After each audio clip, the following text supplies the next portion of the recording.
Blog Talk Radio.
To Beyond Paranormal Radio, back for another week. Welcome Taryn to the show as well. Taryn, welcome for another week. Hello, hi, good to be here. As you know, Taryn, we had quite a funny week last week with a few technical issues on the show and all that kind of stuff, and what looked like technical issues actually turned out to be EVPs, as it turns out. And I thought we might start the show off and play a couple of those. Because I thought you were having mad arguments on the other end of the phone, actually, with people. But as it turns out, that one of our guests, Carol Malone, was actually talking from an old asylum. So we figure we must have been getting the EVPs from there, but this is the argument one I was just talking about. Kernel and truth.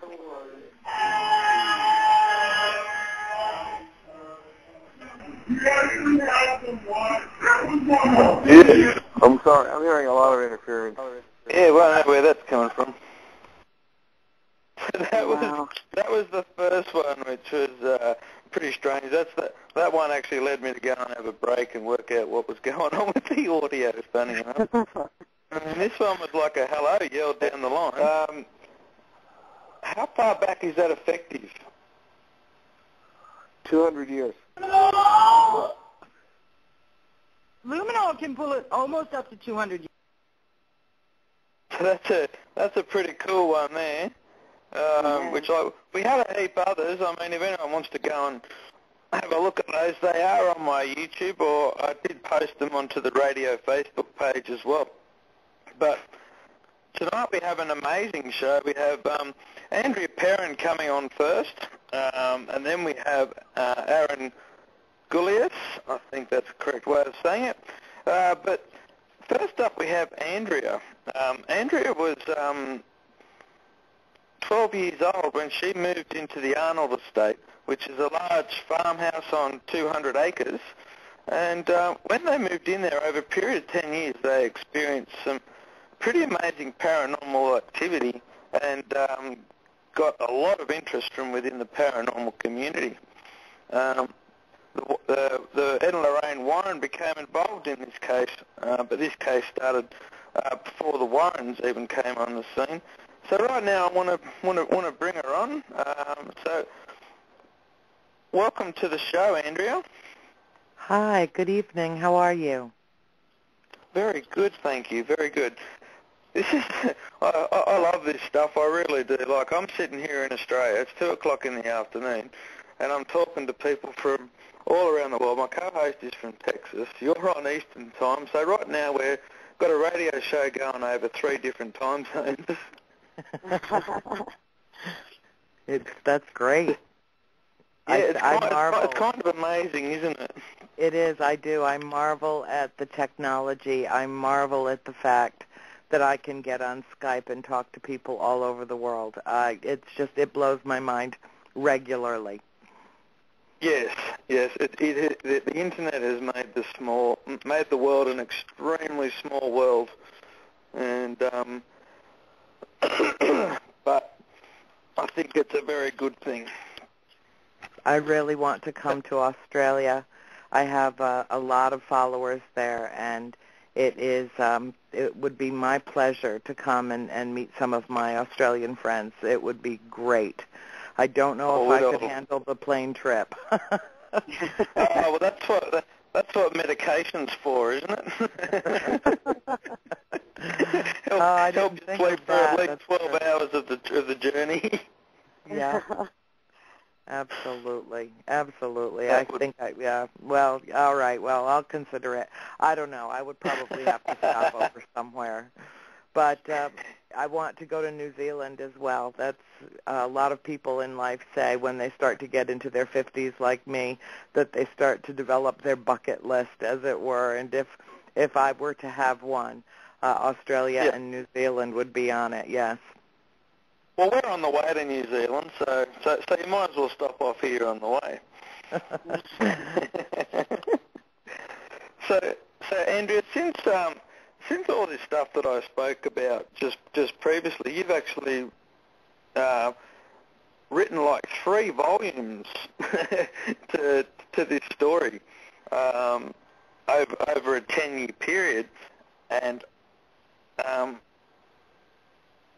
I think you waited about 30 years before you wrote the books. So what exactly was the catalyst, so to speak, that led you to start writing after so long? Well, when we left the farm in 1980, we, in many respects, tried to leave it behind. And my mother said a few years ago, in a moment of reflection, she said, you know, we could leave the farm, but it will never leave us.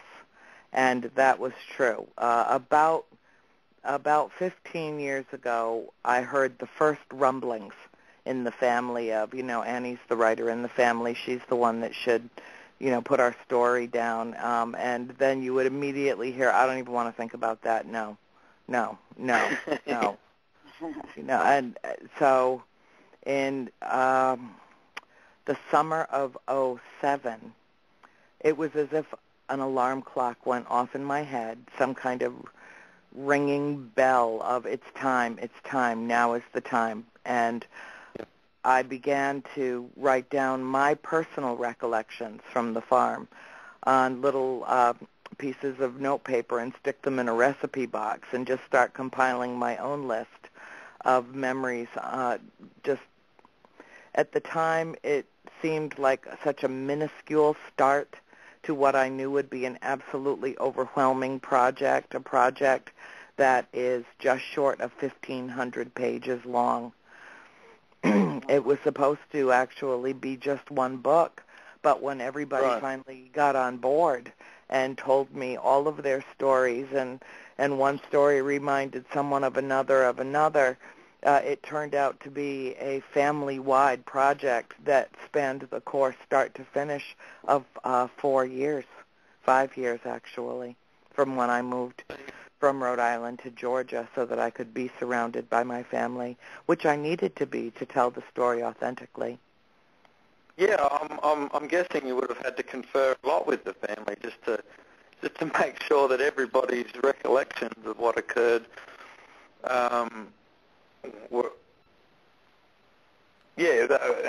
everyone felt the same way about what had occurred. And so I you were thought 12 when you moved into the house. How old were the rest of your siblings? I was the eldest at 12. My youngest sister, April, was 5. So I believe that we went 12, 10, 9, 8, and 5. Okay. And so by sitting down and writing these books, what did you want the people reading them to take out of that? I got precisely what I wanted based on the accounts I received daily in letters from readers all over the world. What I wanted to do was take my reader with me on the journey, as though I wanted them to feel when they emerged from Volume 3 that they'd actually experienced it as well, that it had become a part of their consciousness, a part of their life, that they would think about the possibilities which exist in the universe and would never really think of anything the same way again, that it would become a much more expansive view of the world, of life as we know it. Right. So when you guys first moved into the big farmhouse, who was the first to sort of notice anything actually going on? The day that we moved in, I was carrying a box from the back of the truck into the house, and I had to walk through the dining room on my way to the kitchen. I saw a man standing in the corner of the room who was dressed in what I perceived to be rather quirky clothing, and he had his foot up against the door jamb and his arms folded and a funny little grin on his face, and I said good morning to him, and he didn't respond to me. A few minutes later, my sister Christine came in and was curious about the other man in the dining room. Then Cindy came in and said to my mom, who's that other man with Mr. Kenyon? And she said, there is no other man. And then Nancy came into the kitchen and said, that other man in the dining room just disappeared. But it was chaos, and there was a caravan outside in front of the house in the middle of a snowstorm in January of 1971. Nobody had time to think about it. Nobody had time to process it. It was get the trucks unloaded and get moved into the house as quickly as possible and close the doors because it was freezing outside and in. That was the beginning of it, literally the day that we were moving in. But we had visited the farm many times before. Well, not many times, but several times before we actually moved in. And none of us had any kind of supernatural experience. It wasn't until the day that we were moving in as the new owners that it began. Ah, okay. That's strange that it happened so quick. Usually people are in for a while before that sort of stuff starts to happen. How long were you in there before stuff really sort of started escalating? About 4 months, I'd say. January, February, March. End of March, the beginning of April is when actually there was an occurrence in the barn with my mother with a hay scythe that had somehow been suspended from a beam about 40 feet off the floor that suddenly came whirling like a boomerang, like what you have in Australia, whipping around, and it was almost like levitating in the air, and then it came crashing down onto her neck, and she was wearing my father's leather bomber jacket. And that's what saved her. Wow. Wow, that is pretty freaky. Yeah. But then she got beaten with a coat hanger in the closet of the bathroom probably 2 months after that happened. The day that she opened up the fireplace in the parlor because the house was so cold, we had yet to distinguish between what cold and supernatural cold are. And because we were living in a clapboard farmhouse that was finished in 1736, it had no insulation. It had very little protection against the elements, and we lived in a truly severe winter climate. So Mom opened the fireplace, and all hell broke loose in the house. Okay. Did everybody in the house kind of experience activity right off, or like did your parents experience anything after you moved in, or did it take them longer to start experiencing things? Well, my mother had experiences starting right from, I would say, the second week of January. The first thing that happened to my father, I would say, happened in the month of May of the first year that we were there. So we'd only been there 5 months or so. But he was in complete, utter denial of it. He blamed my mother for it. I said that she was creating a hysterical environment where her children were, virtually creating things with our imagination. He would not accept that, the reality of our situation was that we'd moved into a haunted house. He just couldn't accept it. And by the time he was done berating my mother and shunning her emotionally because she was insisting that we had a problem, he didn't believe her. And that was a very bad decision on his part because it was the first real breach between them. And over the years, the chasm widened. And after we moved away from the farm and moved to Georgia in 1983, they got a divorce. So he actually felt that you guys collectively were creating this activity.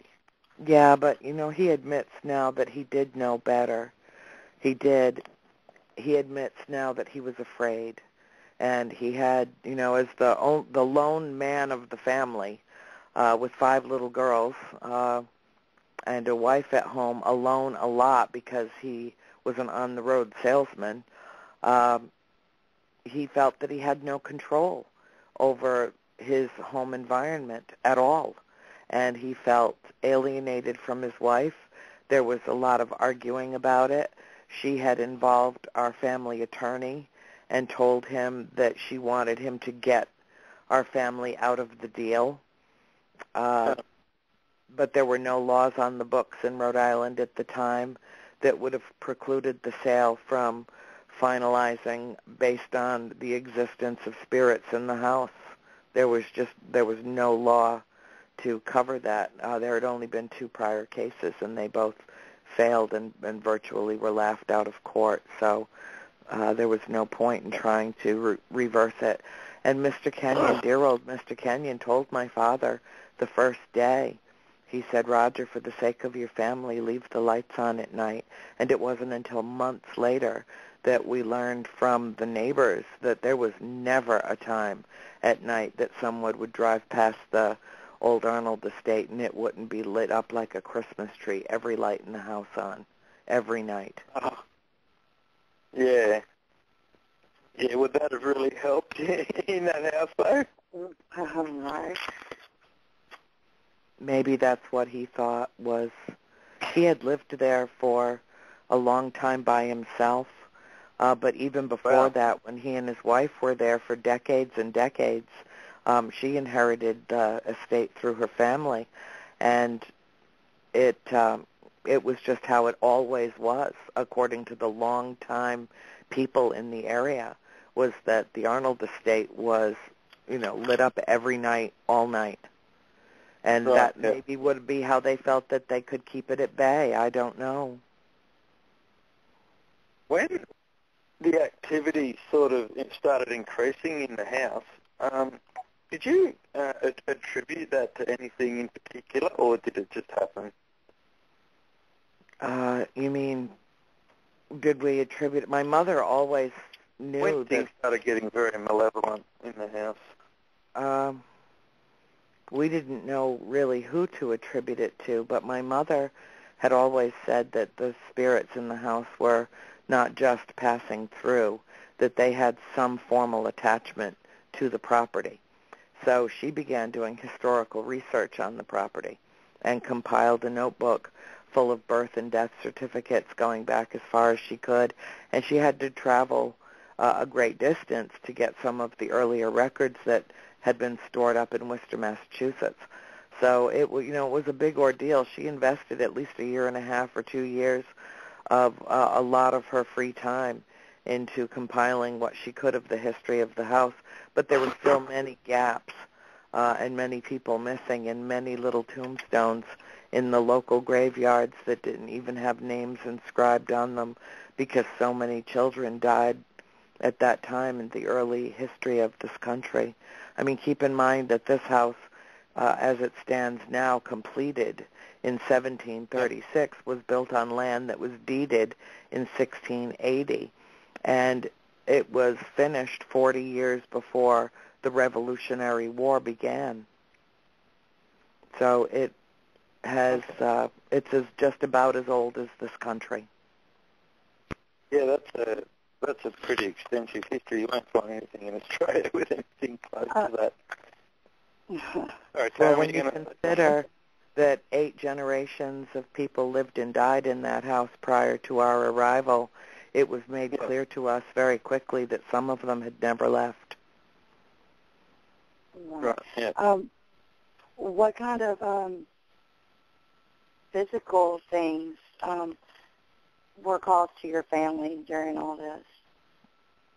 Well, my mother had a number of encounters, and in fact, recently, I had a video produced which included part of an interview with her, and I happened to be at the filming, and it really brought tears to my eyes because she said, I thought that the spirits couldn't harm us. I was wrong about that. And it just choked me up because my mother really suffered in that house. There was a spirit in that house that I believe felt challenged by her presence and was very defiant and very ugly and malignant in her approach. She was a woman, the figure of a woman, but her neck had clearly been broken, and what was her head was hanging off of the shoulders of this entity, and her head looked like a desiccated hornet's nest with vacant, hollow eyes and very thin lips and jagged, displaced yellow teeth, 2 sockets where her nose would be and into the sinuses, and it was all covered in vermin and cobwebs and horrible sprigs of hair coming off the top. Really the most gruesome thing that you could ever imagine, something that was obviously foul and decayed and ancient. And when she appeared to my mother, that's the way she appeared. And when she came to my mother, she did, at one time she appeared more than once, but one time she came with all the other spirits in the house simultaneously and came through the crowd and leaned hovering over my mom and started speaking what would be considered an incantation. And it began with, "'Twas mistress once afore ye came, and mistress here will be anon. Will drive ye out with fiery broom, will drive ye mad with death and gloom." That is 1700s language. It was considered archaic in the 1800s. So we believe that the spirit that went after my mother and lusted after my father and wanted to claim and covet the 5 children was actually someone from that home that died by hanging in the 1700s, and most likely Mrs. John Arnold. Spooky. It sounded like a little bit of a they would consider to be an old spell or something of that sort. Yes, you're right. It's a long incantation. It was reclaimed not only from my mother's memory because she wrote it down as fast as she could after the incident was over, but also was hypnotized later. So it's actually a long incantation, and it sounds like a chant, really. They were carrying brooms that were on fire, and all my mother could, I mean, she was in a complete, total panic because my father would not move. She had a handful of his thick black hair all twisted up in her fingers, and she was jerking his head from side to side, trying to wake him up, and she was quite sure that he was dead, that she was next, and that her children were going to burn to death because of what was standing around her bed. Scary, scary, scary. How many were there standing around the bed? Like you said that she sort of came through the crowd. Like how many would you say were there? According to my mother, from her recollection, there were at least a dozen. Wow. All of the spirits that she had seen or that we had seen in the house, and they seemed completely oblivious to being there. They seemed as though there was just a vacancy about them. She said that they didn't seem to know what they were doing, as though they'd been ordered to appear and just showed up and did their thing. But there was no eye contact with any of them, and she was so freaked out about what was hovering over her, coming closer and closer, and then hovering over her, that she really couldn't take it all in. It was absolutely overwhelming to her senses. She was wide awake. It was 5:15 in the morning, right at the crack of dawn, and it stopped the clocks. Oh, wow. Oh, stop the clocks. Wow, that's some crazy activity. Was your mother the only one who had anything physical? Pardon me, I'm so sorry, what? Sorry, was your mother the only one who had anything physical happen, or did any of your kids? No, there were, I didn't. I had altercations, but I didn't ever have anything physical happen to me while I was conscious. I did have something happen to me while I was unconscious, and my sister Cindy witnessed it and then didn't tell me for about 32 years after it happened. When she finally did divulge it, I knew it was too significant not to include it in the book, even though it's a difficult story to tell. It was, but I made sure I cleared it with her before I printed it. But yes, my mother had physical attacks occur. She was stabbed with a needle. She was impaled with a tomato stake. She was sliced with a knife, the hand sai that came flying down in the barn. There were a number of incidents which occurred in the house. There was a lot of there was destruction of property.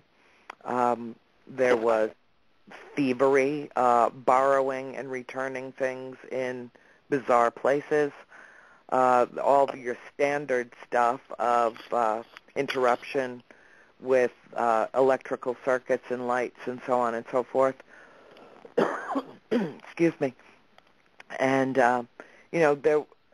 I think every kind of manifestation that you could have, we did over the course of a 10-year period, virtually every kind.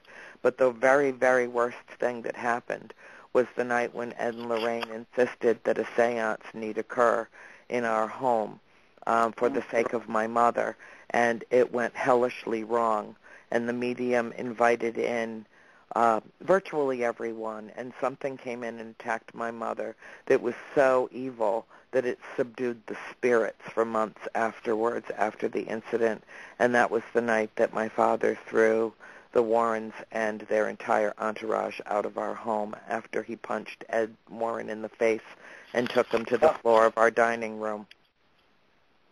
Wow. Yeah, I can kind of understand that reaction if that's what happened from the seance. Just quietly. I don't think I could really fault that one. How far in was it that the Warrens actually got involved? The Warrens got involved in 1973. because Keith Johnson, who had come out to the farm and met our family, he was a young student, about 18 years old, at Rhode Island College, working with a group of paranormal investigators called Pyro. And he and his group came out to our farm in August of that year, and when he had an experience of his own and realized that things were bad there for us, that they were even dangerous, he brought Ed and Lorraine Warren in, and they just basically took over and turned it into their own investigation. And they came out to the farm 5 or 6 times over the course of about a year and a half. What did they actually tell you was in the house? Well, Mrs. Warren came into the house and she said, "I sense a malignant presence. Her name is Bathsheba." And there's no way that she could have known that there was anyone named Bathsheba associated with that house. So essentially, Bathsheba copped all the blame. And I'm not saying that she was necessarily blameless in life. There is a long, detailed story of what she was accused of doing during her life, which was committing infanticide. And there was an inquest, and there was a dismissal of charges, but a lingering cloud of doubt and suspicion hung over her lifelong. And I know for a fact that she does not rest in peace. Yeah. I guess with the amount of entities that seem to have been in the house, like, did they think, or was it you guys that came to the conclusion that you had a portal in the house? I came to that conclusion. It seemed the logical conclusion. I mean, when you have a place where this kind of extreme activity occurs, well, I'll tell you the reason that there's a very specific reason why I consider the house a farmhouse, a portal cleverly disguised as a farmhouse is how I've put it. And that's because one night my mother came out of her bedroom and was throwing a log on the fire, and heard voices from what was a closed-down, empty dining room behind her. And she turned around, and the dining room was completely lighted with candles and oil lamps. There were 2 men drinking from steins, pewter steins, on a table that wasn't our own. The fireplace that had been sealed for well more than 100 years was wide open, burning, and a woman was cooking on it and telling her children to sit down at the table. One of the men looked into the parlor and made eye contact with my mother, and he nudged the man beside him and pointed her out, and my mother was the ghost. And that was her moment of epiphany, when she realized that she was part of living in a multidimensional universe, and that was a place where that occurred. All right. Now, you write in your books about that you consider the involvement of the Warrens being both a blessing and a curse. Yes, I do. Can you explain that a little bit? Well, because in a lot of ways, my mother endured something the night of the seance that really could have claimed her life. In fact, I thought I watched my mother die. It was that horrific. Nothing that I think could ever be recreated on film. But it was, it didn't have to happen.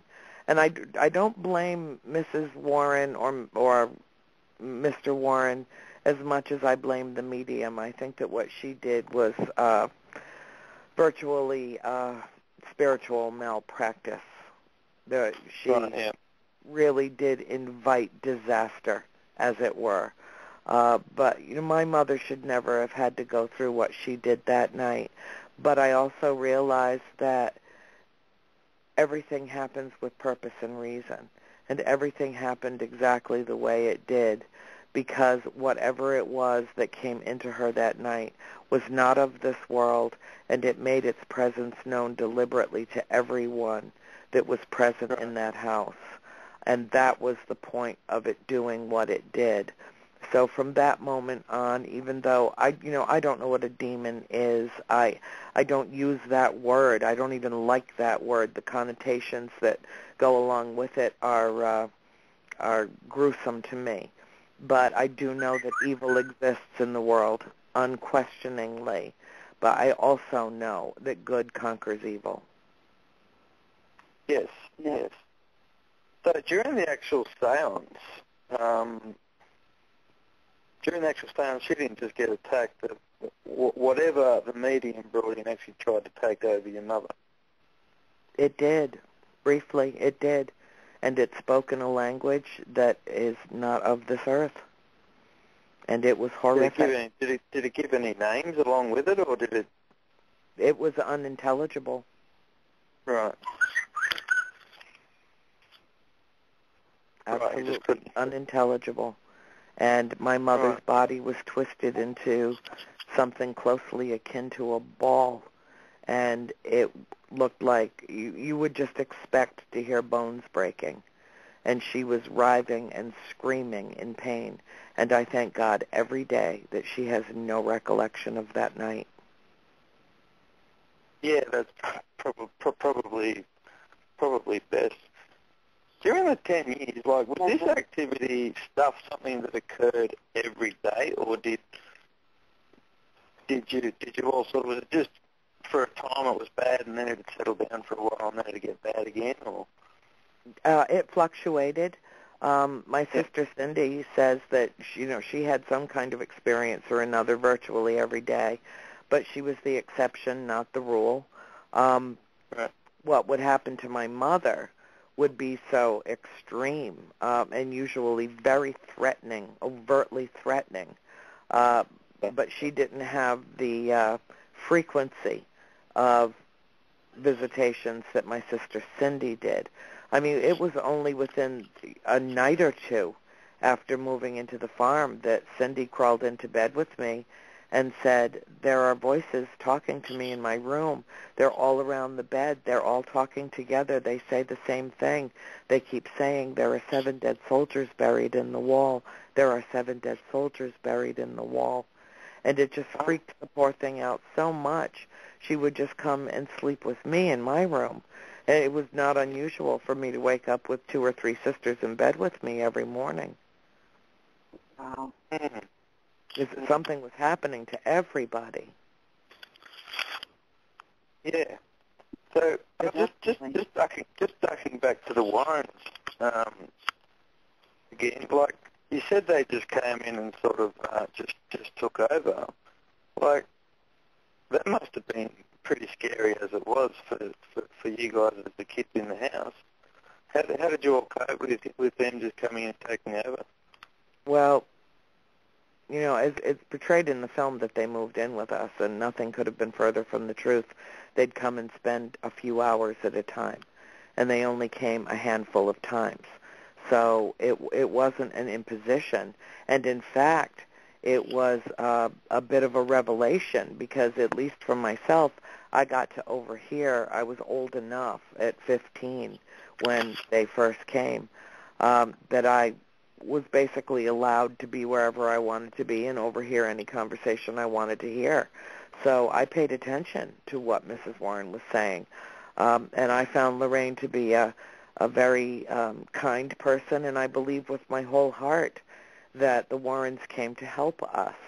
But they realized very soon that, this was a serious situation. I mean, for all these years, the last thing that Ed asked for on his deathbed was to make sure that Lorraine got this story told, because they always said that it was the most compelling and disturbing and significant of all the investigations they ever conducted over a decades-long career. So, this was their story. This was the thing that they'd never had anything like it happen before or since. So Unfortunately, The Conjuring is a very good movie. I have no objection to the way that the story was handled, but even though there are elements of truth in it, the story itself is primarily fictionalized because it would be absolutely impossible to compress 10 years into two hours. So they really had to pick and choose from what they had from the case files of Mrs. Warren and what they had that we provided them, and essentially wrote their own third story to have it all flow naturally. And in the film, they have my mother seeking out the Warrens, but she didn't even know who they were when they came to the door. She had no idea who they were. So, there are elements of truth to it, yes, absolutely, but there's nothing specifically scene by scene relating to exactly what happened to our family. It was much more involved. It was much more intense than the film portrays, and it was much more convoluted. Yeah, I actually find it quite amazing that you guys are going through it all, and all of a sudden these strange people with Warrens rock up on your doorstep. I'm just thinking about that and thinking about how I would have reacted in that situation, but I guess if you're desperate going through a haunt like that you'll take all the help you can get. I'm afraid that I only got about half of what you asked me, dear. We're breaking up. We're really breaking up. Yes, for that. Did you hear? I'll be happy to. You'll have to just ask me again, hon. Can you hear me properly now? Or am I still breaking up? Oh, no. Yeah, it sounds more like a synthesizer to me. Perhaps a little spiritual interference. They love to mess with me on Skype. Oh, once again. Oh, no. They do. We just have to ask them nicely to let us communicate. Thank you. Are we having Skype complications, are we? Oh, now you're back, and now you're perfect. Okay, you can ask me your question. Perfect, yes, like you're in the same room with me. See, all you have to do is just be polite. I wasn't actually asking a question. I was just saying, when I read that part that that the Warrens just turned up on your doorstep, I was just left wondering how I would react in that sort of a situation. And then I thought, well, I guess not, maybe, because if you're going through an incredible haunt like that, you probably take all the help you can get. Yes, and I'll tell you what, it was a relief. It really was a relief to have somebody to talk with who believed you. That is, my sister April really wouldn't share anything with them because she had a little ghost that was a friend of hers, a little boy spirit that would play with her in the closet. And she didn't want to tell the Warrens anything about him because she hadn't told anybody in the family about him yet and was keeping him all to herself. So she was afraid, I think, on some level that the Warrens just might be powerful enough to make him go away, and she didn't want him to go away. Whereas the rest of us just spilled our guts and told them everything that had ever happened to us in the house. And it felt, it was very cathartic. It really was, as a kid. We'd already, the teasing and the shunning and all of that had already begun because we were open enough and honest enough and foolish enough to share some of the experiences we were having with friends in school who immediately told someone else, who immediately went home and told their parents, who immediately told their children not to hang around us, that we were weird and dangerous. Oh. How sad. Yeah, I mean, even the Catholic Church turned their back on us. The priest was afraid. He must have been to approach my father and suggest that our family worship elsewhere. Oh. Why? Because you spoke about a haunting? Yeah. Yeah, so, it was a very, very different time, and little wonder that we waited 30 years to share it with the world. Not only did we need to process ourselves what had happened to us individually and as a cohesive family unit, but we also needed to wait for the world to get ready for this story, because there are elements of it which are so bizarre that they're quite literally unbelievable and require a leap of faith on the part of the reader to believe that we're not lying. Yeah. Yeah, well, I mean, I think in relation to the church, I think the church still has a fair way to go with the paranormal. I mean, I'm part of a church now, and I've sort of got to keep thinking. Actually, they've come a long way. The Roman Catholic Church has come a long way in terms of, I have great hope for the church, even though I no longer consider myself to be a member of the church and have not for many decades. I certainly think that this new pope has access to information that he is willing to share. He has shown a proclivity for his openness and his true love of the flock. So I expect great, great things from Pope Francis. I think he's going to share some information that he's been made privy to. Yeah, the humanitarian Pope. You call your books House of Darkness, House of Light.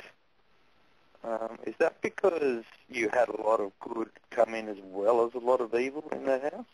Yes, absolutely.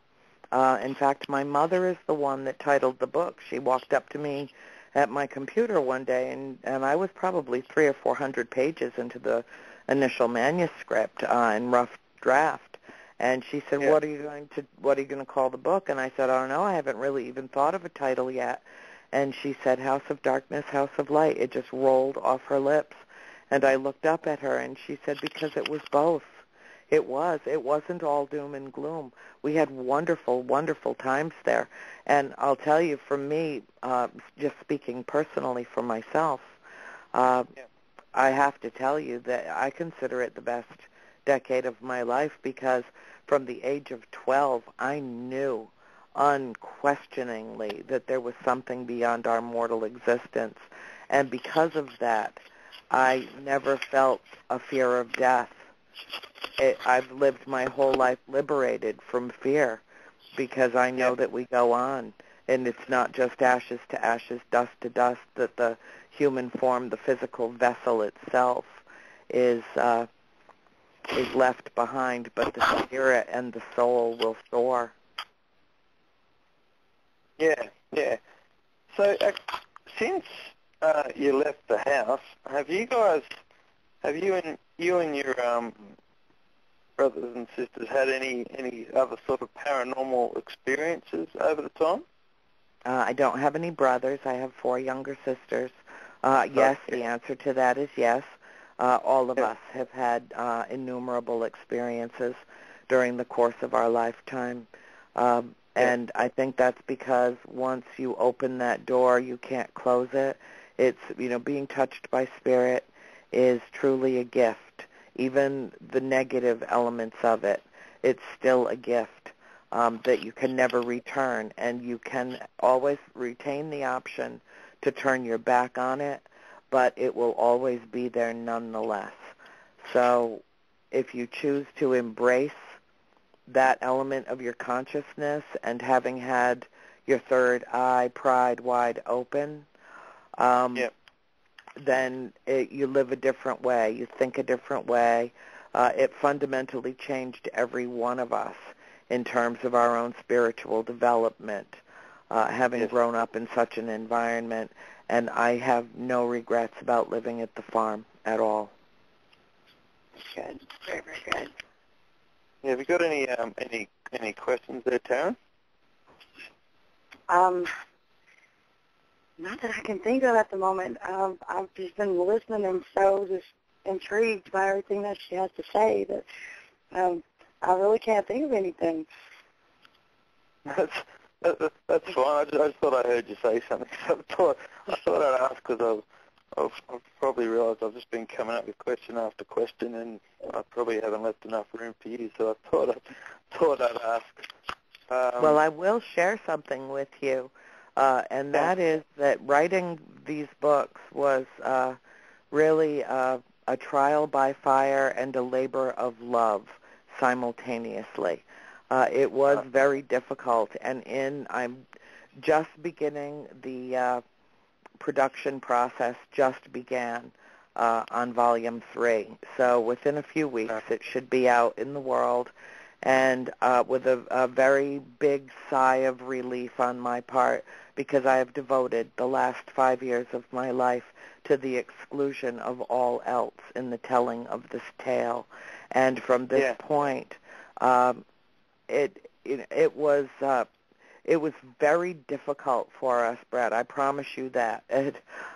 There were times that many tears were shed in the telling of these stories and making the notes and, typing as fast and furious as I possibly could, trying to keep up with whatever was coming out of someone's mouth at any given moment. It was a huge, huge investment in time and energy, but it was also the very best thing that I've ever done, because it leaves a mark on the world.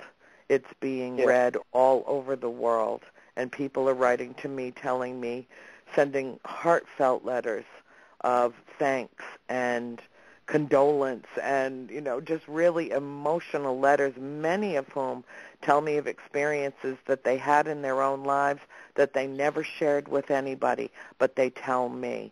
So what that does tell me is that this story has struck an emotional chord with people unlike anything of its kind. In fact, there is no other story of its kind. It really is unique unto itself, and it has its own frequency. It has its own vibration. It's like reading a long lamentation or even a guided meditation. It's not meant to be flown through. It's meant to be read slowly, like interactive literature. So it's not for everyone. I think I'm the only writer on the planet that promotes my own work by saying my work is not for everyone. If you want just to read a quick series of scary stories that makes the hair stand up on the back of your neck, this isn't it, because it wasn't written that way. It wasn't written to be terrifying, even though it certainly has its moments. But it was written as a love story, and how the bond of a family was able to overcome something that was, on its face, purely evil. That is actually brings me to an interesting question.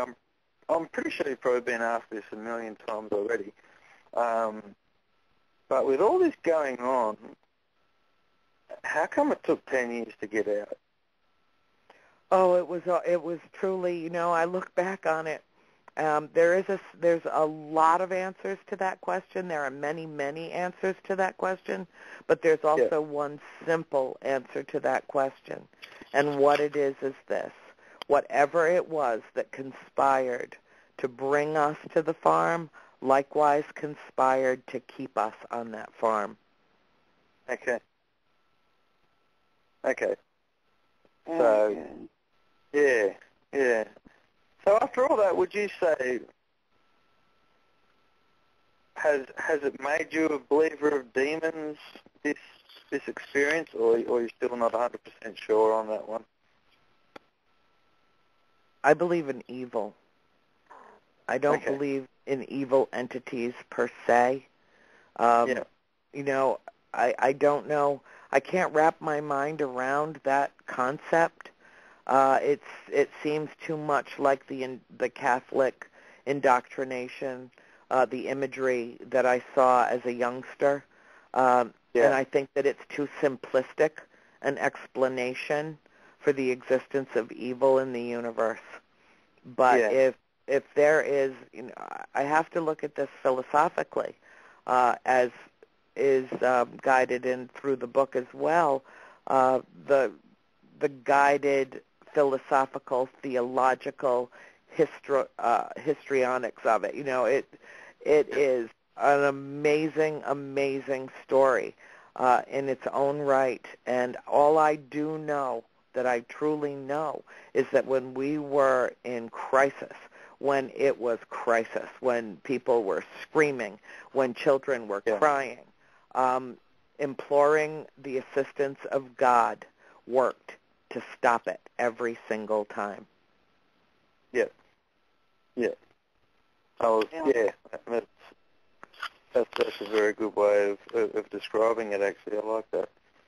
So do I believe in God? Yes, I absolutely believe in God, and I don't know what it is, and I don't know where it comes from, and I don't know what force it employs to guide us and to touch our lives, but it's real, and it's there, and it can stop evil dead in its tracks.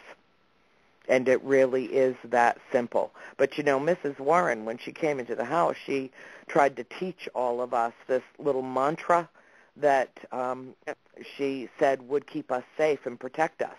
And it was, in the name of Jesus Christ, go back to where you came from, leave us in peace.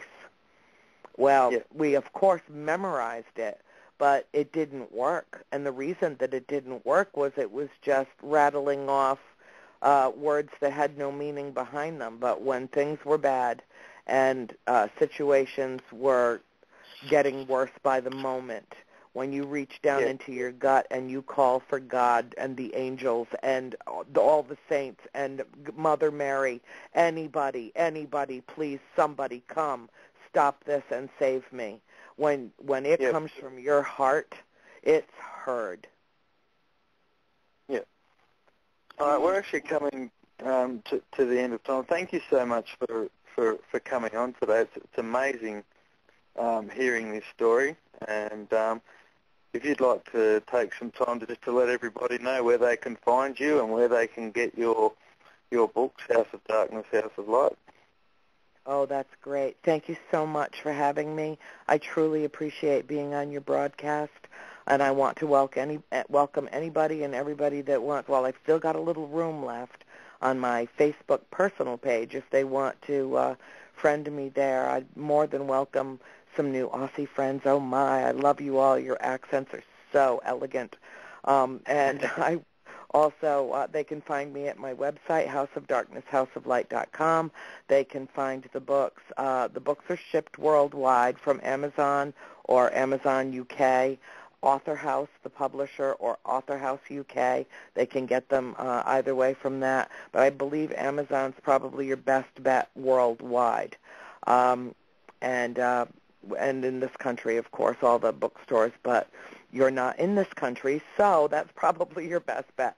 And I just want to take a moment to thank you from the bottom of my heart, and also to invite you, if you would like to. I'm launching a new broadcast myself with George Lopez and Mike on a World Awakening, and you can find our page on Facebook as well. And we launch our program on the 4th of February. I'm truly looking forward to it. Oh, that'll be amazing. Yeah. So when is number 3 coming out? It should be out probably within the next 3 or 4 weeks, I would think. Excellent. Once I turn it over, it's up to them but they'll get it out quickly. Yeah. I've got the first 2, and I'm hanging for the third volume now. Great. Oh, great. Thank you so much. I really appreciate your kindness and your support and your generosity for inviting me on your broadcast. I truly do appreciate it. So much for coming on. It's been awesome to hear the story, and I think it's a very amazing story. So thank you very much for coming on. Oh, you're very welcome, and I'm very happy to meet both of you. It's good to meet you as well. All right, Karen, that's quite an amazing story, and I don't know how I'd cope with such stuff like that going on just quietly. Absolutely amazing. Amazing. That people can go through those kind of things and keep their sanity about them. Yeah. Well, I'm just going to play a bit of music. I've played this before. I apologise if everyone's heard this one before. I've just forgot to upload some, so I'm just going to play this, have a bit of a drink myself, and we will be back with Aaron Gulyas.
Welcome back to the show.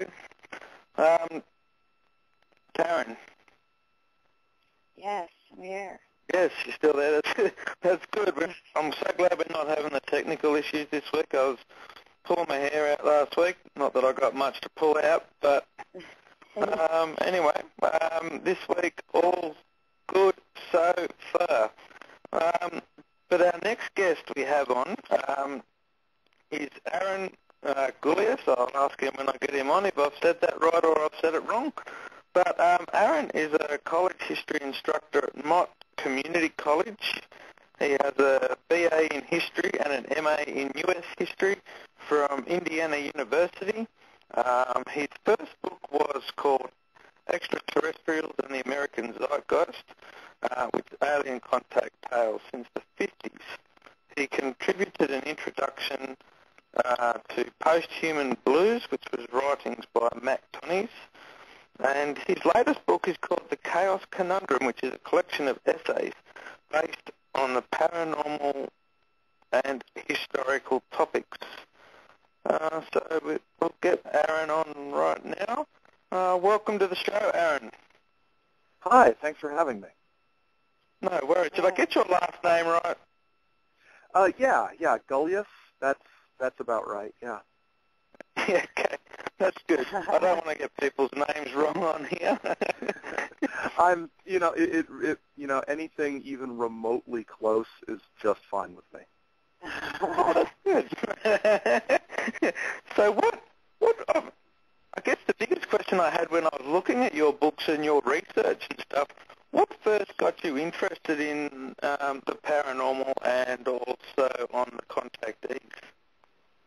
Well, it all started, this sounds weird, it didn't start with any sort of actual experience. I've never had anything I could really, nail down as any sort of paranormal experience. Not like your last guest, Andrea. I listened to that first hour of the show, and it's just amazing what she lived through. But for me, it started when I was a kid. I don't know if you got the show down where you are, down under, but there was a show back in the 70s that they reshowed when I was a kid called In Search Of, and it was hosted by Leonard Nimoy. And it was the 1970s precursor to all of these sort of, 1-hour TV documentary shows about everything from ghosts to flying saucers and Stonehenge and the Loch Ness Monster and Bigfoot and everything like that. And that really caught my imagination back when I was a kid. And I just started reading every book I could find at the library and at school about all of these topics. And then when I was in graduate school, working on my master's degree, I needed some sort of topic to research, and I found the contactees really fascinating. And nobody had really done a lot of work from a historical perspective on them. So I decided that that would be my little furrow to plow, and it just sort of went from there. So just a sort of deep, lifelong interest in the stories, and just being fascinated by these, not necessarily the idea that these stories might be true, but rather that the people telling these stories thought that this was a good story to tell, and a good way to make a name for themselves, to spread their ideals, or possibly that this was the way they chose to present something. I'm not exactly sure what, but something that had actually happened to them at some point. So when you were actually researching about all these contactees, what did you find common threads throughout their stories that you used as part of your research? Yeah, as far as common threads go, there's the really sort of superficial common threads among the contactees. In general, the space visitors that they came into contact with were human. I mean, for all intents and purposes, they were simply humans living on planets other than Earth. They might have claimed to be from Venus or Saturn or somewhere, but they presented themselves as human in form and in language. Even if the communication was telepathic or psychic, they were able to communicate on a human level with these contactees, and that's something that we don't see in the later stories of abductions or things like that. So that sort of humanoid factor was one very strong common thread. Another one is it's overwhelmingly there's a social or political or cultural message going along with this. It's not just I had a visit from some space people and they were really neat and took me for a ride in their flying saucer, and it was pretty cool because they all wore jumpsuits or something. There's this sense that they're here to give us a message. They're here to show us the way to a more peaceful future, a more secure future, a more just and righteous future. They're not here to give it to us. They're not here to make us better, but they're here to provide an example of how to be better. Because another one of these common threads is all of these alien societies, these contactees represented, had been through a period of division and war and violence like Earth was going through in the 1950s and 1960s when these stories were the most popular. And they've risen beyond it and gone on to become peaceful and loving and sort of brotherly, and they provided an example of what humans could aspire to. And I think those are the biggest common threads throughout those stories. Yeah, a bit like the peace, love, and mung beans era. Yeah.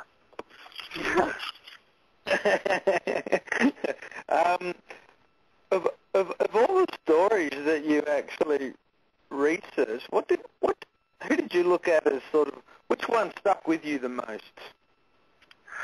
That's a good question, because there's some guys like George Adamski, who's sort of the sort of stereotypical first contactee to really hit it big, that you sort of have to talk about. If you don't talk about Adamski in the book, you're going to get laughed off the stage or whatever. But one of the stories that really stuck with me, not because it was one of the most significant ones, but just because it was one of the most interesting ones, was a contactee named Truman Bethram from out in California, I believe, and most of them were from California. But what was different about Truman Bethram's story was that the person he had the most contact with was a woman named Aura Raines, who was actually the captain of the Flying Saucer. Wow. And it's very strange, because you don't see a lot of women in contactee stories, if you do, they're almost there as decoration, and sort of to inform the viewer that yes, they have women too. It's not just a bunch of dudes up in a flying saucer, being shady. They do have women there too. So it's not just fit young men in jumpsuits, right? So, but Truman Bethram, it sounds kind of odd, but so there's there's girls too, but Truman's story. This Aura Raines, she's the, as he refers to her, the lady spaceship captain, I think is how he describes her. And if this was a true story, which I'm not sure it was, but I'm pretty sure it wasn't. In a lot, there's a lot of evidence that he was, it didn't make a lot of sense in a lot of ways. But he just either created this woman or had this encounter with this woman, if it was true, if we're taking him at his word, he just had this massive crush on this woman. He just goes on and on about how she was, I'll never forget this line, she was tops in shapeliness and beauty. That's how he describes her. Tops in shapeliness and beauty. And he had a little sketch in the book of her uniform, and she had a little hat, a little captain's hat. And he just is besotted with this woman, and she's from a planet called Clarion, which, like all the other, flying saucer planets, passed through their phase of warlike aggression and is now peaceful and loving, blah, blah, blah. But he just goes on and on about this, and it actually leads to some tension between him and his wife.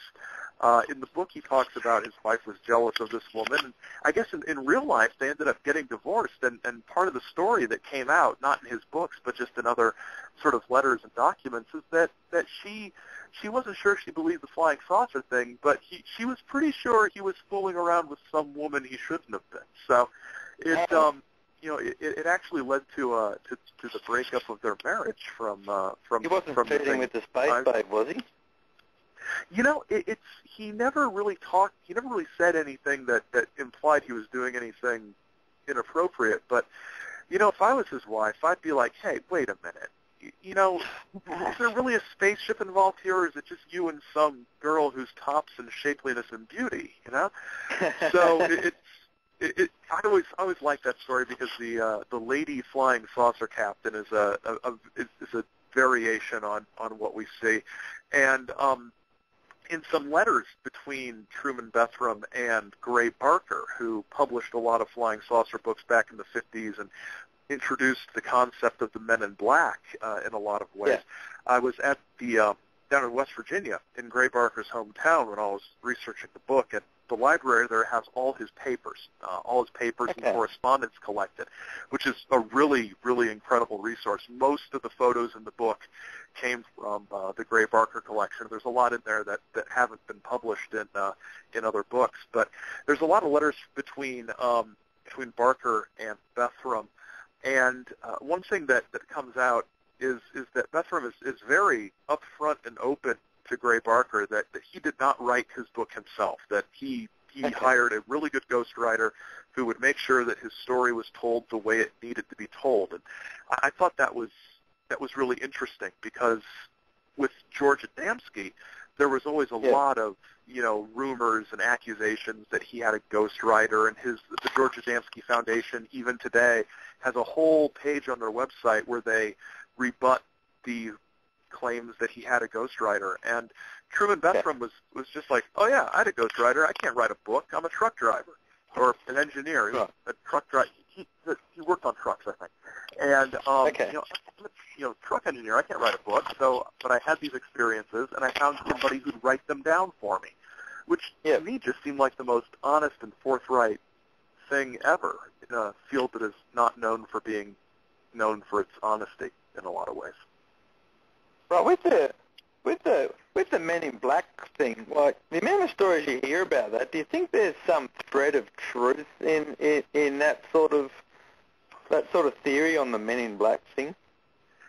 It's weird, because Gray Barker gets a lot of the credit for coming up with the Men in Black, and for crying out loud, I just said Gray Barker was responsible for the Men in Black thing. But if you look back a few years earlier to 1947, and actually a little bit before the Roswell, whatever happened at Roswell happened, there was some kind of incident at a place called Maury Island out in Washington State in the United States.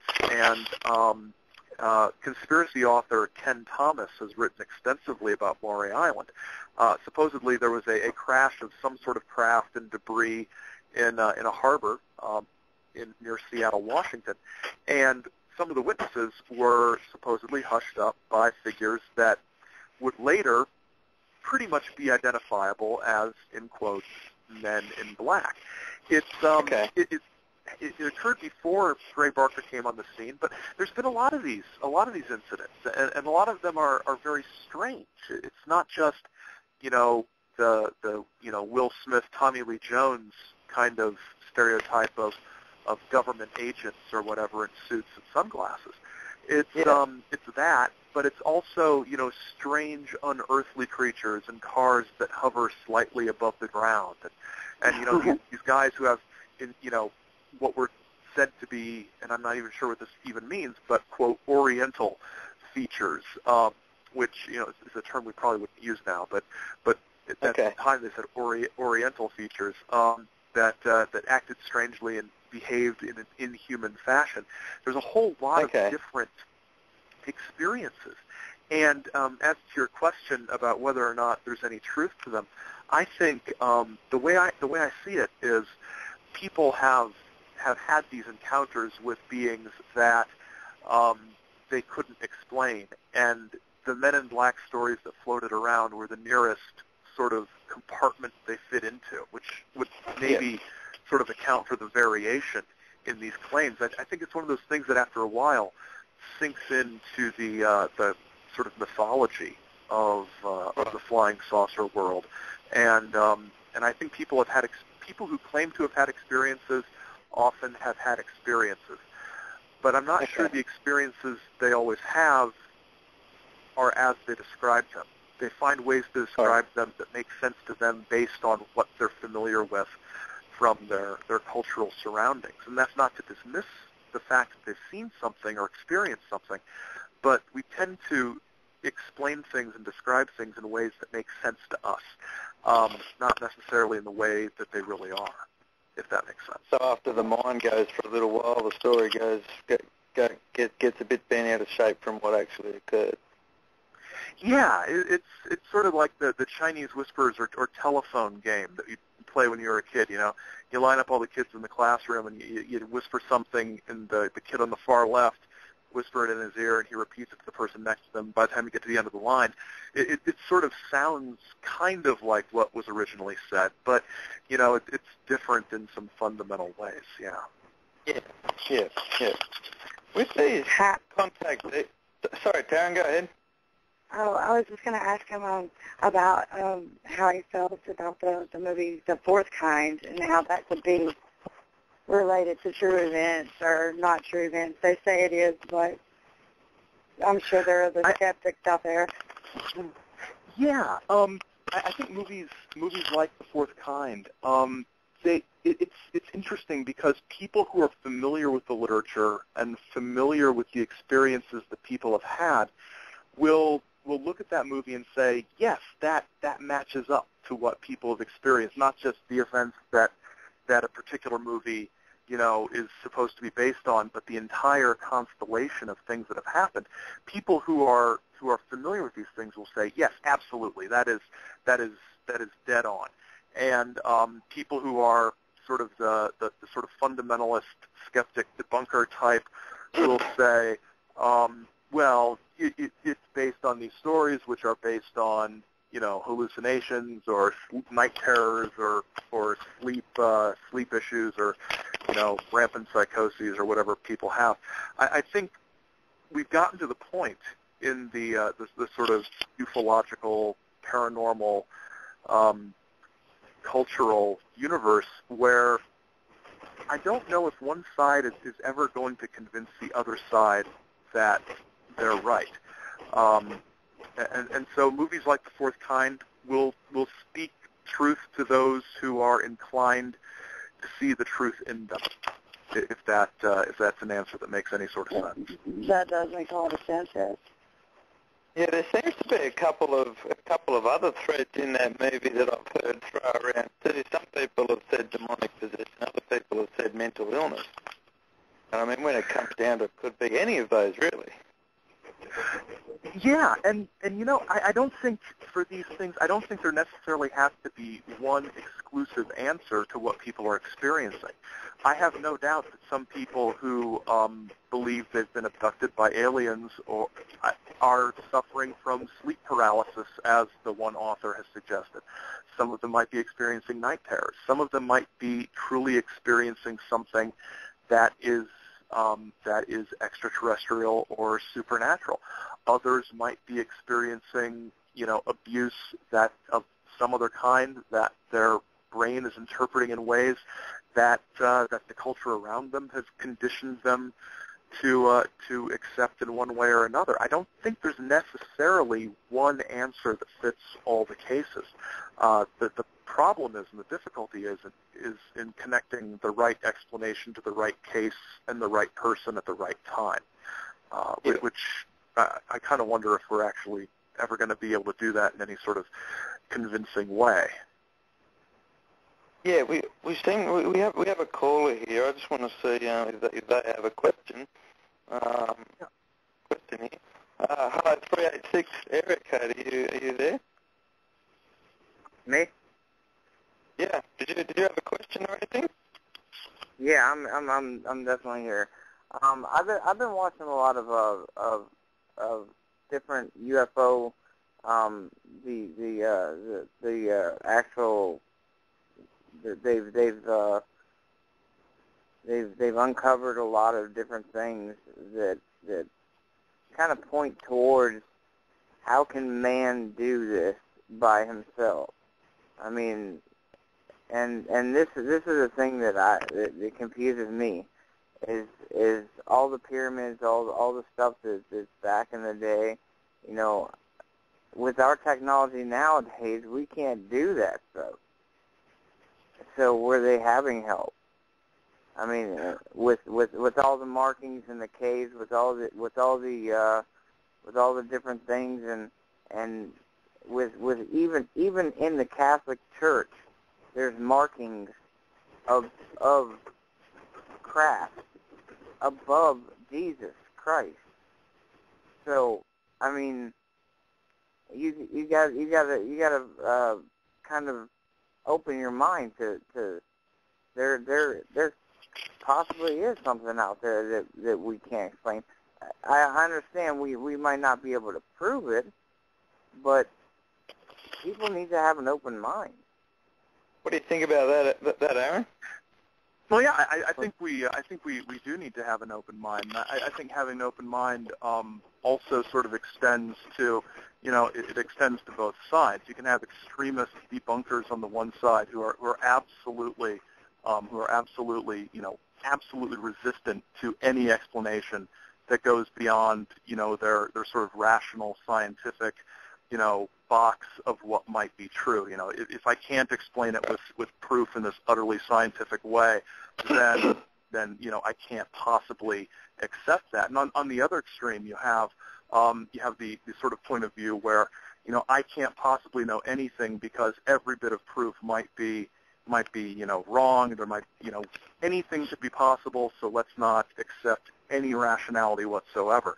I think we have to be open-minded sort of on both ends and realize that yes, there are things that science and archaeology and history can show us, and there are things that our rational academic viewpoints are not yet able to fully comprehend. So I think there are absolutely things out there that we haven't been able to explain using the sort of rational academic scholarly means that are out there.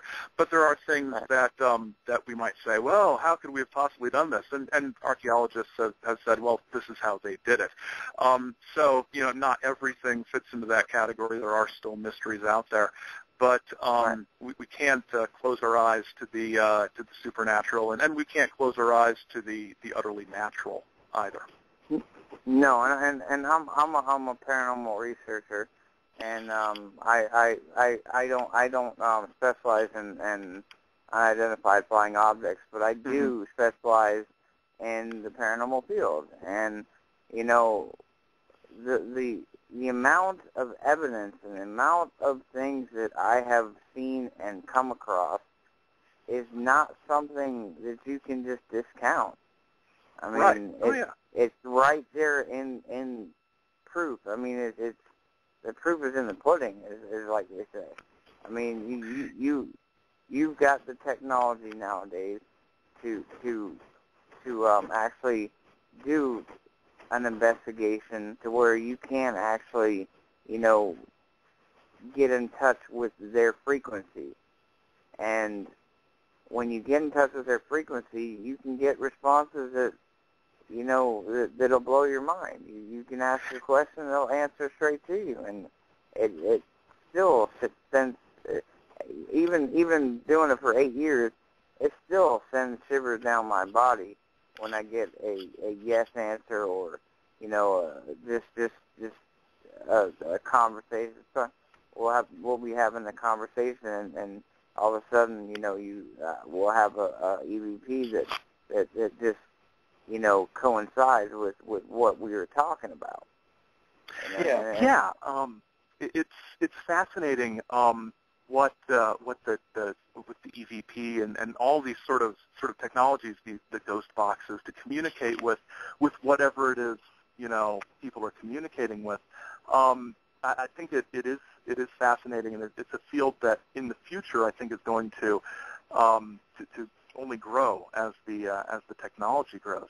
I think it is very fascinating. I got some friends who are active ghost hunters in Indiana, and they've come across some just phenomenally bizarre experiences that defy rational explanation in many ways. Yeah. Absolutely. Yeah. With that sort of thing, Aaron. Even myself as a paranormal investigator, I like to look at it as a scientific study. I mean, not everyone within the paranormal does look at it as a scientific study. A lot of people are spiritualists within the paranormal field. But in your research and studies in that, how have you found ufologists and paranormal investigators have gone wrong with scientific investigation? I think one of the things that jumps out with UFOs and science is back in the early 1970s, there was in the United States there was a government-funded research initiative run by a guy named Edward Condon, and it was called the Condon Committee, and the Condon Report is what resulted. And they had scientists from a variety of fields examining a vast number of UFO and sighting reports, and what they come up with is their official sort of conclusion was that the vast majority of these sightings can be explained by utterly normal, everyday, scientifically provable things that aren't extraterrestrial. But what was sort of the meat of this report that was overlooked is, there was a 5 to 10% chunk that was not explainable. So to me, that's where the scientists needed to focus. But the result was, well, we've explained the majority of these things, so let's just, there's nothing to see here. Everybody just move on. And so I think in that case, the scientists weren't really looking at it scientifically. They were looking at it as sort of a statistical numbers game, right? We solved this much, so let's just forget it. And there's nothing else we need to look at here.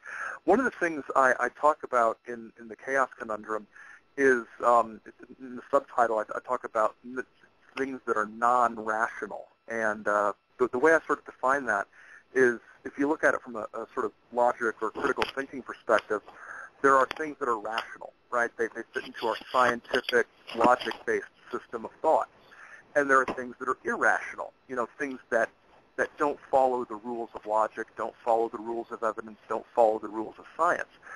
In the middle, there are things that are non-rational, things that don't follow the rules because they're following other rules. They don't break the rules. They're just playing a different game. And I think a lot of the paranormal things, the things we associate with, paranormality, I'm not sure that's a word, but it is now, paranormality. That's the word. Yeah, we're making that a real word now. Things that we consider to be paranormal, they are real, they exist, but they follow their own rules, and their rules aren't necessarily the same rules that our science, our observation follow. We're humans, and we're limited by our senses. And notwithstanding any extrasensory perception we might have, any psychic abilities, any sort of thing like that, but if we're looking at things scientifically, we're limited to the tools that science offers us.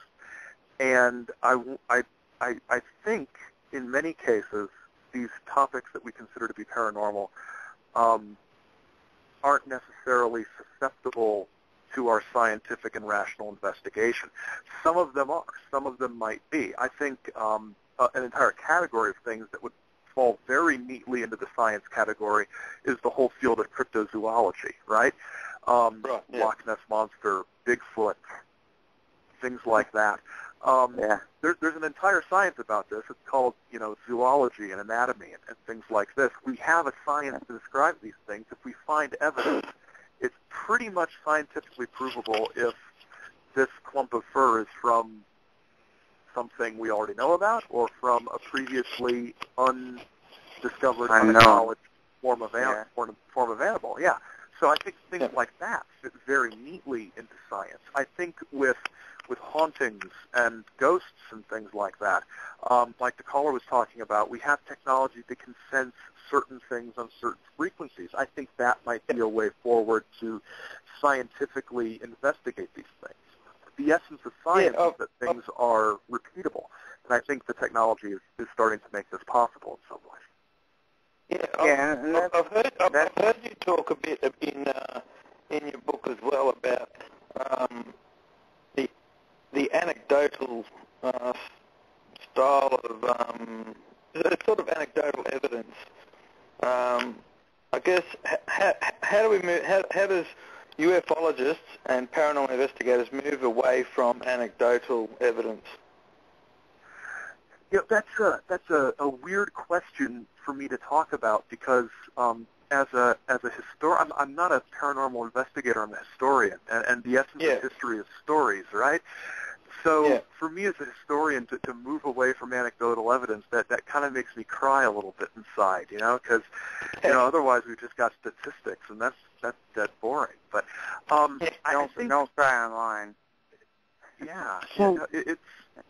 It's I think anecdotes and stories are at the heart of what we're looking at here. But if we're looking at trying to determine what the root cause is behind the things that people are experiencing, we have to move beyond individual experiences. We have to move towards things, like we've been saying, that are repeatable, that are detectable, that are measurable. me saying I had this weird feeling in a graveyard in southern Indiana once, Who's and gonna it freaked believe me you? out, and like, yeah.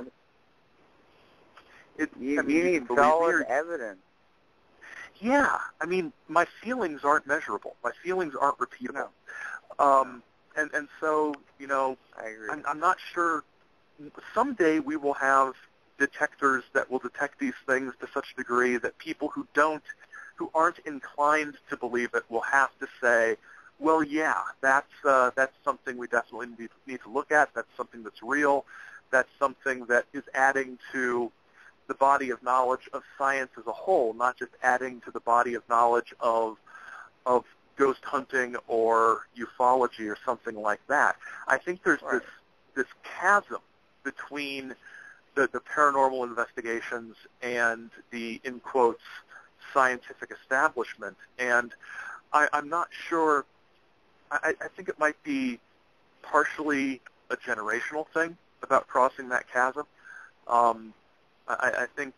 Well, I totally agree with what you're saying, and that's why my team is named R&R Paranormal Research, not R&R Paranormal Investigators, because we research.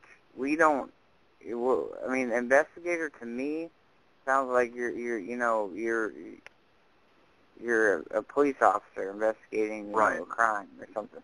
We're doing research to try to get evidence that way. I mean, we're just researchers. And yeah, I think that's yeah. I don't understand. I'm not knocking any people that call themselves investigators. I'm just saying what I do is I do research, because I want to do as much research as I can to prove or disprove theories, and figure out what the best way is to find the answer that everybody's looking for. And I think that's a good approach, because when you call yourself, when you say you're investigating, that sort of frames things in such a way that, well, we're working towards a solution. But research is a bigger thing, right? Investigation implies you know what questions to ask. Research implies I'm still trying to frame these questions. I'm still trying to figure out exactly what I'm trying to get a handle on here. So I think thinking about it in terms of research rather than sort of a more narrow, focused, closed investigation is a good way to look at it. Yeah. Yeah. In your latest book, Aaron, it's essays on the paranormal and other strange. I can't remember the exact wording you used now, because I think you like to have long titles on your books. Actually, in most cases, the editors have come up with the titles. Oh, okay. You have a chapter in there about archaeoacoustics, or you talk about it in there. Do you want to explain that a little bit? Yeah, it's something that's been around for a while, and I'm always sort of surprised that more people haven't heard of this, because it's really fascinating.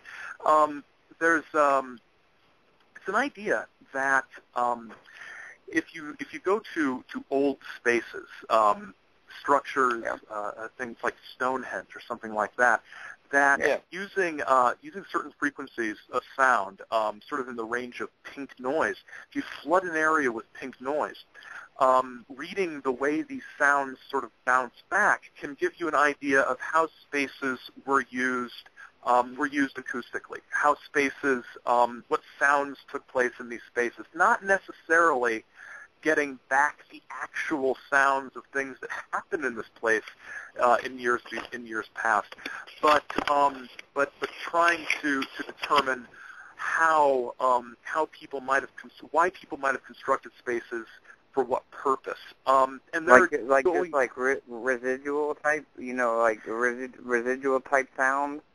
that's there, but it might not be produced by them. It just might be a residual sound that's going to keep going on and on and on.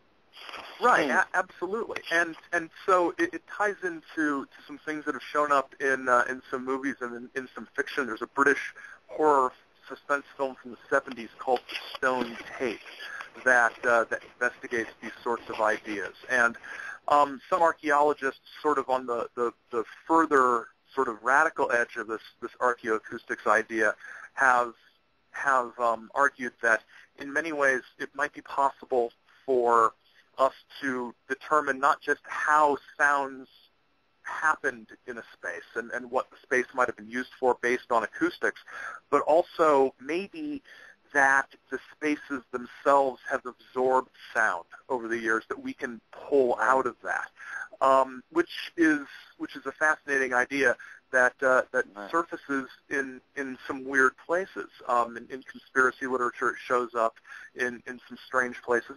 And I think it's one of those things that, as we've been talking about, trying to bring science and science-y sort of things into these investigations, this is something that is measurable and something that's observable and something that if it works out the way investigators think it might, could be repeatable. So I think this is an example.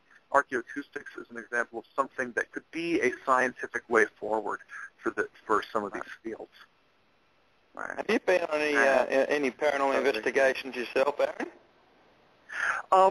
I've had a couple of weird experiences that are sort of like kind of odd that I talked about in the Chaos Conundrum. One, I sort of made an offhand reference a bit ago to a cemetery. My friends who are the ghost hunters, a long time for me, about 10. Oh gosh, no, it was longer than ago. About 13 years ago, said, we want to take you to a haunted cemetery, and I'm like, okay, that sounds like a reasonable thing to do on a Thursday night, right? I'll go to this supposedly haunted cemetery. So it dated from the back then it was a reasonable thing. Now it's more common, but back then it was I feel you there. Yeah, it was, I had nothing better to do, so I might as well, we're going out to dinner anyway, so I might as well stop by the cemetery. So so we go to this cemetery, and there's the story, the history of it, the young girl had died, something like that, and her spirit haunted the cemetery, and I went, and I wasn't expecting to experience anything, but I wasn't expecting to not experience anything. I really had no expectations going into this whatsoever. And it was dark, and the cemetery was back. It wasn't on a road. It was off a highway down a sort of a dirt lane that was pretty much inaccessible by cars. We were walking down this dirt lane, and it was only about 8 p.m., but it was November, so it was pretty dark. That makes it creepy right there when you got a dirt road that goes into it. Yeah, you're walking through a woods, down a trail, towards a cemetery. The cemetery was in this clearing, and the clearing was just, the light was shining on it from the moon just right, and we're looking at these tombstones, and we're not really seeing anything or hearing anything, but all of a sudden, we just, and this is true, I'm not making this up, we all sort of simultaneously, or three of us, we just turned to each other, and without saying a word, we just take off running back towards the car, running about a quarter mile back. And to this day, 13 years later, I can't describe it any differently than I suddenly felt a very, very real need to leave as quickly as I possibly could. So that wasn't so much an investigation as it was a sort of an experience that sort of put me off going to this cemetery. I do actually remember reading that, and it actually struck a chord with me because I know from years and years of experience that 90% of what we're doing, everyone thinks it's all jump scares, but 90% of what we do when we're out there is all based on feeling. Yeah. It's not. Yeah. It's not all on jump scares. No. Yeah. And that's one thing. That's one thing I did notice. But Taryn, are you there? Because I think Taryn. I am here. I think Taryn misses the alien talk again. So I think Taryn wants to take it back to aliens. Go for it, Taryn. Sure. Okay, I'm sorry. I was just but I started off with the UFO thing, and then I haven't been in the field for 8 years, and then we just started up a paranormal group Right. with my band, and we go to different places, and that's basically. I mean, I believe in both. I believe there's something out there that we still haven't got a grasp on, and that's why we still do what we do every day. Taryn, what did you actually want to ask Aaron? What is your position and your take on crop circles and all the hype on that?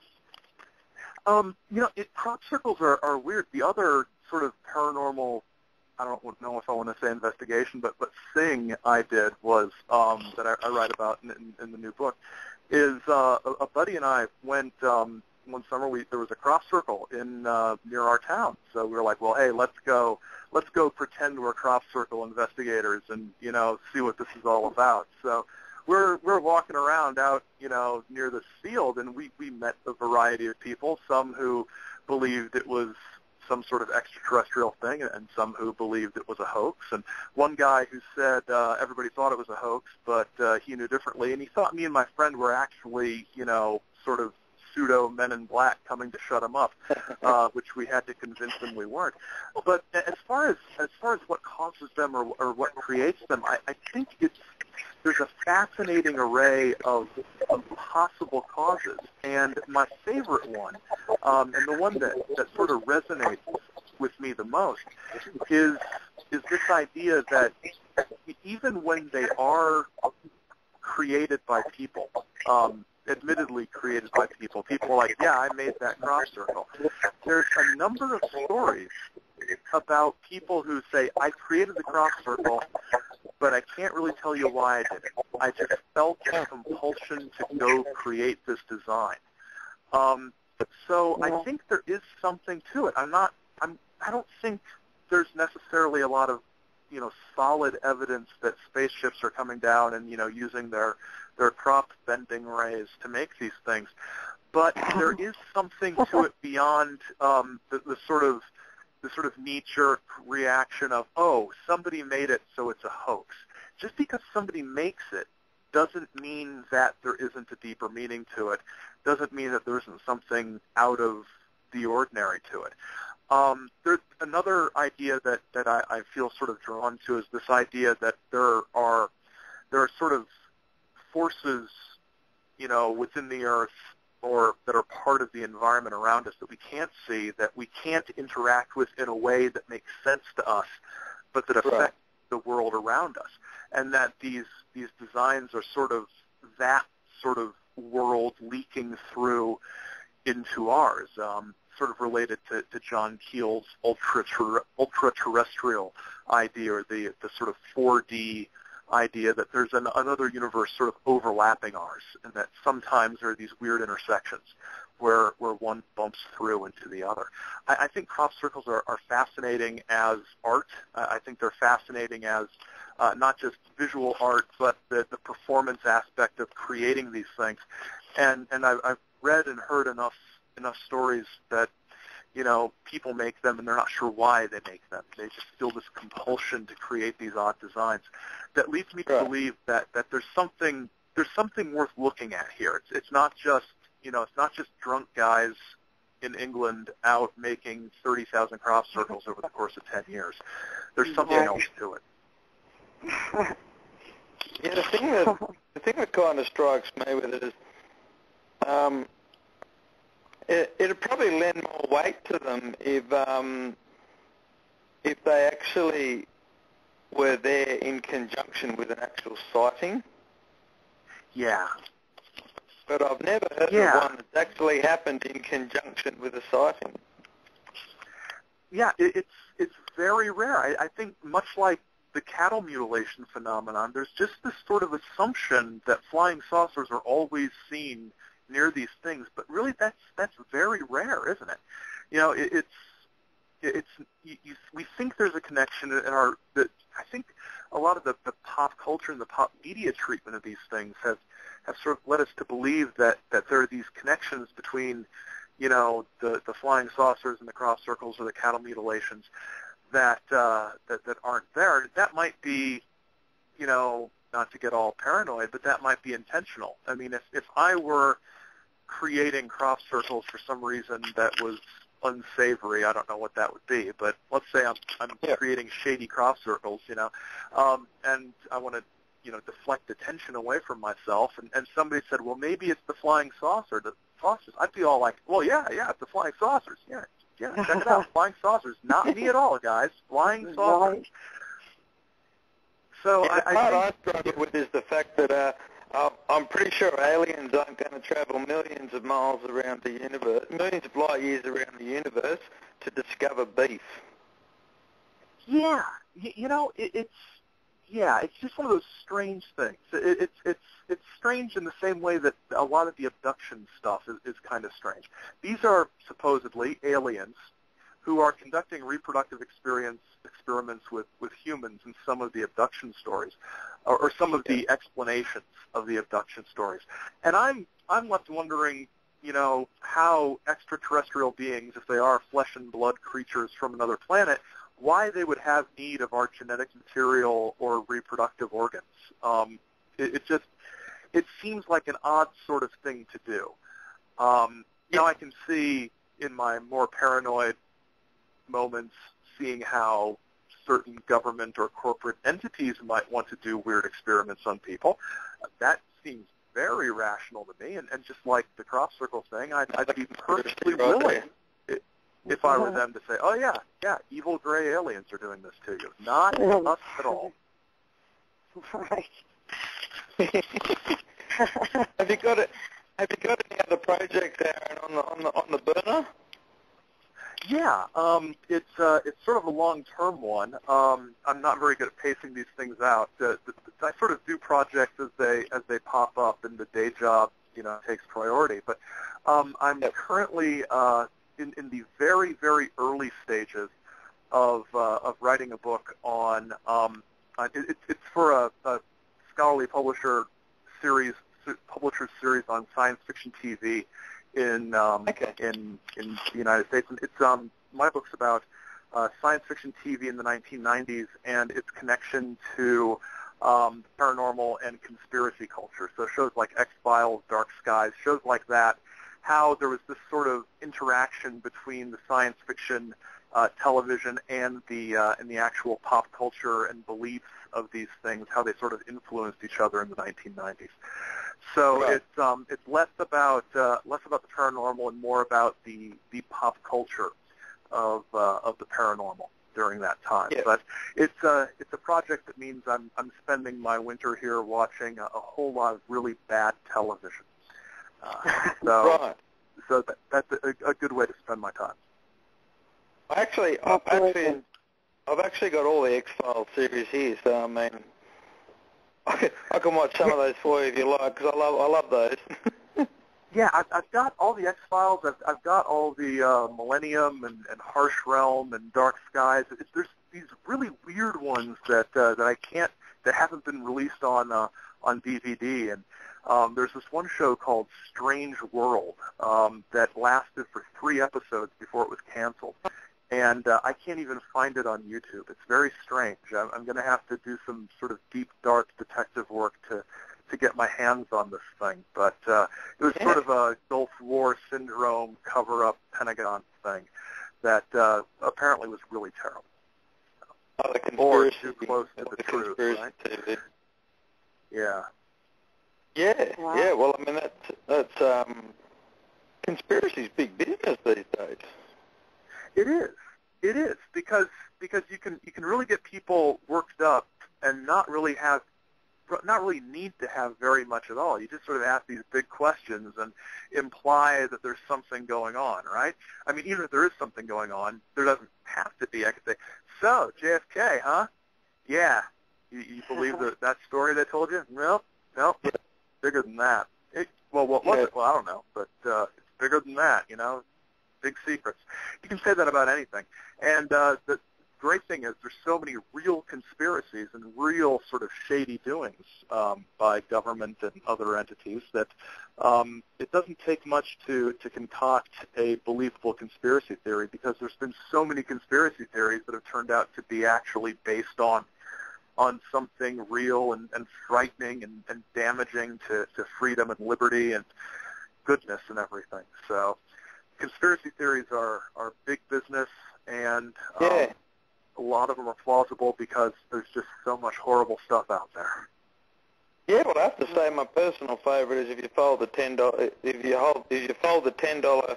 US note a certain way, you can see the Twin Towers burning. I just find that one. Yeah, that one is great. Yeah, it's and I guess there's a similar thing. I've seen this one floating around the internet. There's an album by the band Supertramp from back in the 80s. That if there's symbolism supposedly on this Supertramp LP cover that tells the whole story of September 11th as well. So, that's Sorry, Aaron, I've just kind of realised how much time we have left. We've only got 3.5 minutes left. Do you want to tell everybody on here how they can find you and how they can get your books? Yeah, absolutely. The main website is at ajgulyas.com, and there's links there to buy my books. Actually, if you go to Amazon, and search for Chaos Conundrum, or if you're listening to the show right now, see my name right there. If you click on that, that'll take you to my sort of Facebook official compound. The Chaos Conundrum just came out yesterday on Kindle. It's been out in paperback for a couple months, but the Kindle version was just released yesterday, which is great. And the contactee book, Extraterrestrials in the American Zeitgeist, is also available on Kindle as well from Amazon. And the contactee book is available from everywhere online in a variety of different ebook formats, from Google Books to Barnes & Noble, Nook to Kobo to anything you like. So those are all out there. And click on my name on the show page here that you're listening to, and that'll take you to Facebook, and that'll take you everywhere else as well. Awesome. Excellent. Well, thank you so much for coming on today. I really appreciate it. I think we could have talked for another hour on some of this stuff. Yeah. So, yeah. Well, thank you so much for having me. I really appreciate it, and enjoy your summer down there. It's currently about 10 degrees below zero Fahrenheit here in North America, so you can have that. It's miserable. It really is miserable. But I've got a house, so I'm not complaining. Excellent. All right. Well, thank you very much for coming on. Thank you. Taryn, once again, we got through this episode without any technical difficulties, so that was good too. So. Thanks very much, everybody, and we will catch you all next week. Thank you. Bye-bye. Good night.